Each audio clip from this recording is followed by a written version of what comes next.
Seguimos en el programa Doctor Ley de Canal Lex con la doctora María Teresa Velandria. Como ya antes dijimos, ella es docente en la Universidad Central de Venezuela en el área de Derecho Internacional Público. Vamos a continuar sobre el tema de la profusión de convenios internacionales que tiene el gobierno venezolano, que constantemente está suscribiendo acuerdos de toda naturaleza. ¿Qué pasa con estos acuerdos? ¿Qué control hay sobre estos acuerdos? ¿Qué realidad implican el cumplimiento de estos acuerdos?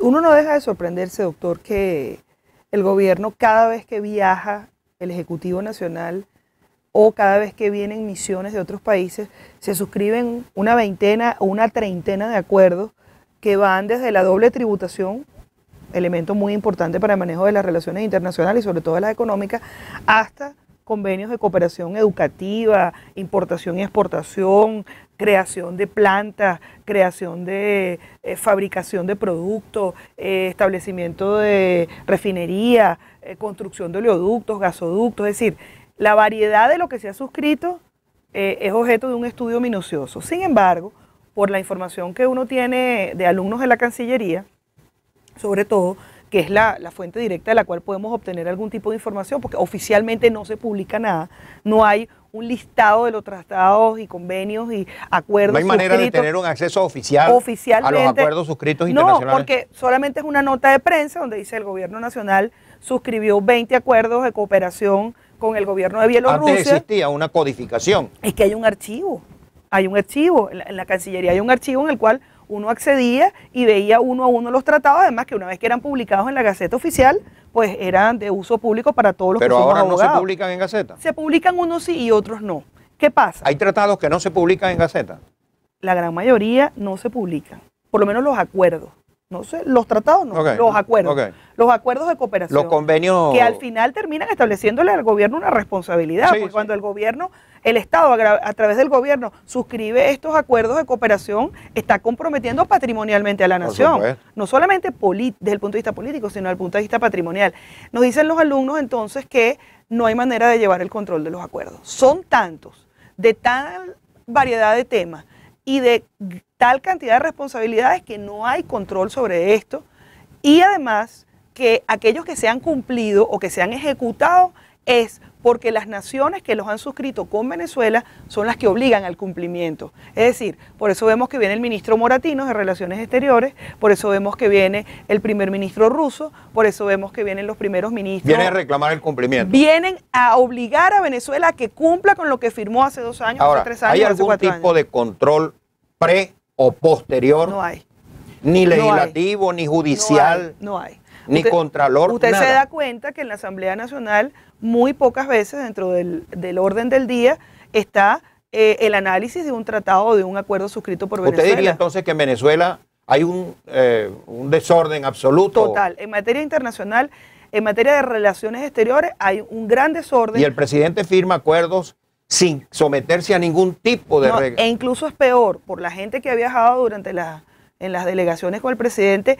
Él llega y dice, vamos a firmar un acuerdo de tal cosa, y bueno, sobre la marcha se realiza. E incluso le advierte, mire, presidente, pero es que eso no está contemplado. Se elabora el acuerdo en el momento. En el momento, lo manda a elaborar cuando va en el avión.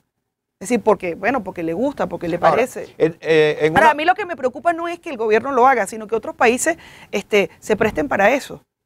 No, pero es que, por supuesto que yo creo que es diferente, hay que preocuparse porque el gobierno lo haga, porque que otro país que ha asignado un acuerdo en donde vaya a ser beneficiado porque le va a construir sin duda, una refinería. Está actuando con sus intereses, claro. Pero nosotros no.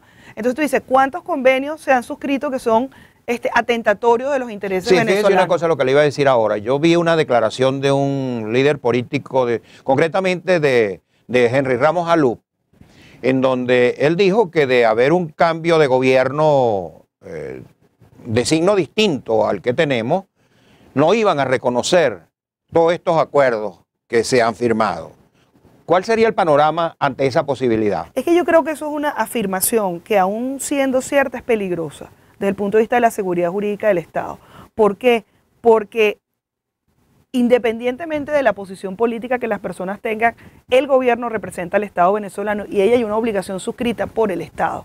Y otros estados soberanos podrán demandar el cumplimiento de esos acuerdos sin que medie el cambio político, porque quien suscribe es el Estado venezolano, no el gobierno de Venezuela. Entonces, ¿cuál es la seguridad jurídica que pueden tener otros países que están suscribiendo esos acuerdos? Yo diría que hay que revisarlos, yo diría que hay que codificarlos, yo diría que hay que verificar qué acuerdos son, de qué tipo y cuáles de ellos efectivamente son violatorios, atentatorios de los intereses de la nación, pero aquellos otros que sean de beneficio para la nación hay que cumplirlos. Además, si partimos del principio de los tratados, que es el pacta sub servanda, es decir, que los pactos tienen que ser ejecutados de acuerdo como fueron pactados, tú no puedes colocar a la nación, en este caso y al Estado, como un país inseguro. ¿Usted diría entonces que las declaraciones de Henry Ramos Alup son irresponsables? No, de ninguna manera. Yo lo que creo es que en materia internacional hay que ser cuidadoso con las formas y con el fondo. Entonces, en vez de decir vamos a desconocer todo lo que se ha suscrito hasta ahora, yo creo que lo responsable, lo que sugeriríamos es que vamos a revisar, vamos a sentarnos a leer uno por uno de esos acuerdos, porque quizás dentro de esa gama de acuerdos que se han firmado hay algunos que son beneficiosos para el país. Y los que no lo sean. Pero ahí sí, entonces entra el tema de revisión, pero tendría que regirse por las normas del derecho internacional público para la denuncia del tratado, para la modificación del tratado. Es decir, yo lo desconozco, no. Hay toda una normativa en materia de tratado que te dice cómo una nación puede dejar de ser parte de un tratado en el caso, porque es una decisión soberana, tú puedes pertenecer o no a un acuerdo, tú puedes pertenecer o no a una organización internacional, pero decir lo desconozco coloca al país en un tema de inseguridad jurídica frente a otros estados que yo creo que no es lo conveniente. Bueno, le propongo que continuemos en el próximo espacio. ¿Cómo no? Seguimos entonces en Doctor Ley de Canal Lex con la doctora María Teresa Belandria.